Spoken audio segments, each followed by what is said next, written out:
మీరేమి ఎక్స్పెక్ట్ చేసి ఇండస్ట్రీకి రాలేదు, అనుకోకుండా ఒక లక్ వచ్చింది కదా. లక్ వచ్చినప్పుడు పోనీ అలాంటి సినిమాలు వచ్చే వరకు వెయిట్ చేస్తే మీకు ఇది ఉండేదేమో కదా. అలా కాకుండా అంటే వచ్చిన సినిమాలా చేసుకుంటూ వెళ్ళడం ఎంతవరకు కరెక్ట్? అది నా మిస్టేక్ అండి. అంటే దానికి రకరకాల కారణాలు. ఇప్పుడు రెండోది డబ్బు కావాలి. ఇప్పుడు అలా అని మనం ఇంకొక 2 ఏళ్ళు కానీ 3 ఏళ్ళు కానీ ఆగలేము అలాంటి సినిమాల కోసమే. అంటే ఇప్పుడు చాలామంది ఏమన్నా నేను అట్లా కొద్ది రోజులు ఆగితే ఏమన్నారు, ఏంటి పిచ్చా వచ్చినప్పుడే చర్చ చేసుకోవాలి కదా, ఎందుకు చేయట్లేదు, ఏ సినిమాలు అడిగినా చేయట్లేదు, ఇదొకటి ఉండే. సరే అంటే మనము ఎవరిని మీరు కరెక్ట్ చేయలేరు అని చెప్పలేం కదా, దానివల్ల ఒప్పుకోవాల్సి వచ్చింది. ఇప్పుడు మీరు చెప్పిందంతా ఏంటంటే మీ అతి మంచితనం అనేది ఇండస్ట్రీలో మీకు ఒక శాపం అయిందని అనుకోవచ్చా? ఎందుకంటే ఇప్పుడు మీకు చెప్పిన కథ ఏమో అలా చేస్తాం ఇలా చేస్తాం ఒక పెద్ద సెటప్ చెప్పి మీకు మళ్ళీ వచ్చేసరికి ఒక చెట్టు కింద పుట్ట కింద ఇలా జనరల్గా చేసేస్తుంది మీరు. అంటే అక్కడ అంతే అతి మంచితనం సంపూలో ఉన్న మంచితనం అతను శాపం అయింది. యా. అయితే ఇప్పుడు మీరు ఇందాక డబ్బు గురించి అన్నారు. యాక్చువల్గా మీరు ఇంతకుముందు మీరు 2 సినిమాలు అయిపోయిన తర్వాత టీఎన్ఆర్ ఇంటర్వ్యూలో కూడా మీ లైఫ్ స్టైల్ అంటే పాత లైఫ్ స్టైల్ ఎలా ఉందో అదే చూపించారు యాక్చువల్గా. అంటే కొత్తగా ఏమి మీరు అన్నట్టు ఇక్కడంటే మనం జనరల్గా జీన్స్ ప్యాంటు వేసుకుని ఒక హీరో అనేది ఉంటుంది, కానీ బట్ మీ విలేజ్కి వెళ్ళిన తర్వాత మీరు అదే లైఫ్ స్టైల్లో ఉన్నారు కదా. మరి అలాంటప్పుడు ఆ మంచి పేరు కాపాడుకోవడానికి మీకు ఛాన్స్ ఉంది కదా అక్కడ. అంటే మీకు ఏదో ఇమీడియట్గా సంపాదించేసుకోవాలని లేదు కదా, మీకు ఆల్రెడీ మీరు ఏదైతే ఉందో అది కూడా ఉంది కదా.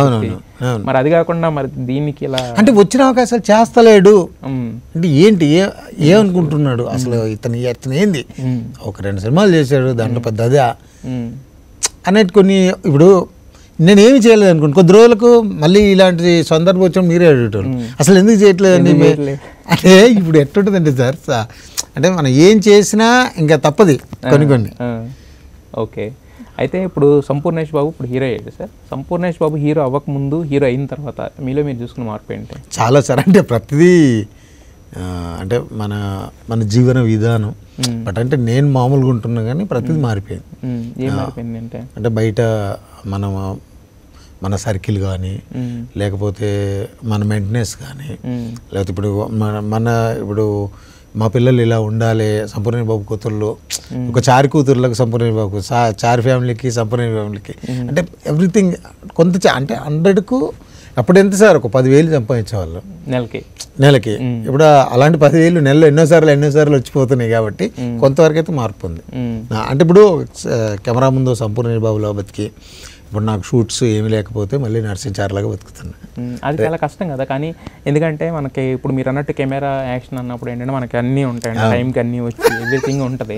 ఇది లేనప్పుడు నరసింహాచారి కింద మళ్ళీ ఇంటికి వెళ్ళి మనం అదే ఇది చేయాలంటే యాక్చువల్లీ అంటే చాలా కష్టం కదా. బేసిక్ అంత కష్టాన్ని కూడా ఎలా అడాప్ట్ చేసుకోగలుగుతున్నారు, అది చాలా రేర్ కదా అది. అంటే ఇది నాకు చాలా మంది అడిగినప్పుడు అర్థం కాదు ఎలా అంటే నాకేం పెద్దగా అనిపించట్లేదు. ఇప్పుడు 10-15 డేస్ షూట్ లేదనుకోండి, నేను ఊరు వెళ్ళిపోయి అక్కడ ఏదో సాయంత్రం డ్యాన్స్ క్లాస్కి వెళ్ళడము, పొద్దున్న జిమ్కి వెళ్ళడము, లేకపోతే ఇంకేదో నాకు ఏమైనా పనులు ఉంటే అవి చేసుకోవడం, అలా గడిచిపోతుంది. ఇల్లు అవి కొత్తవి కట్టారు లేదా? కట్టాం సిద్దిపేటలో కొత్త ఇల్లు కట్టాం. ఇప్పుడు మీరు చెప్పారు ఇందాక మా అమ్మాయిలకి ఇలా ఉంటుంది అలా ఉంటుంది అని చెప్పేసి. ఇప్పుడు ఎంత కాదనుకున్నా ఇప్పుడు మీరు హీరో కదా, ఇప్పుడు 10 రోజులు చారలేక బతికినా కూడా అప్పుడు అంటే వాళ్ళకి ఉండే ట్రీట్మెంట్ ఎలా ఉంటుంది బయటకు వెళ్ళినప్పుడు? అంటే సంపు గారి కూతుర్లు ఉంటుంది కానీ వాళ్ళు కూడా భయపడుతుంటారు.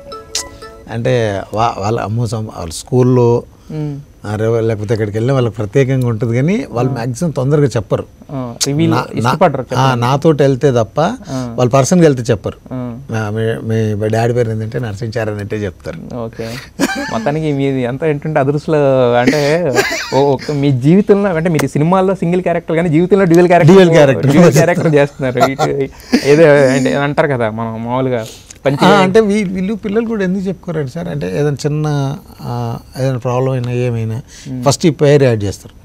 సంపూర్ణ బాబు కూతురు కాబట్టి సంపూర్ణ బాబు అది ఉంటుంది కదా. వీళ్ళు ఒకవేళ వెరీ గుడ్ సార్ అన్నా కానీ సంపూర్ణ అంటే పిల్లలు కదా వాళ్ళకి తెలియదు ఇలాంటివి ఉంటాయని చెప్పేసి వీళ్ళు ఫస్టే అది ప్లే చేయరు. ఓకే. మరి మీ వైఫ్ దగ్గరికి వచ్చేసరికి ఆవిడ నార్మల్ అండి, వాళ్ళు మామూలుగా ఇప్పటికీ బట్టలు కుడుతుంటుంది. ఓకే. మీరు అదే చెప్పారు కదా అంటే ఊరికి వెళ్ళిపోతానని, ఊరికెళ్ళి ఇంకా మీరు అదే గోల్డ్ స్మిత్ అది చేస్తూ ఉంటారా? ఇప్పుడు అంటే పెద్ద పనులే ఉన్నాయి సార్, రెగ్యులర్గా ఉండే వాళ్ళకే లేవు. ఎందుకంటే ఎక్కువ కాంపిటీషన్ అయిపోయింది, జ్యువెలర్స్ అయిపోయింది, గోల్డ్ విపరీతంగా పెరిగిపోయింది. ఇప్పుడు కస్టమర్లు కూడా వాళ్ళకి ఇచ్చి 4 రోజులు ఆగేంత టైం లేదు. వీళ్ళకి డబ్బులు వచ్చినప్పుడు వెళ్ళి కొనుక్కుంటారు. ఇప్పుడు పెద్ద అది కూడా ఏం లేదు.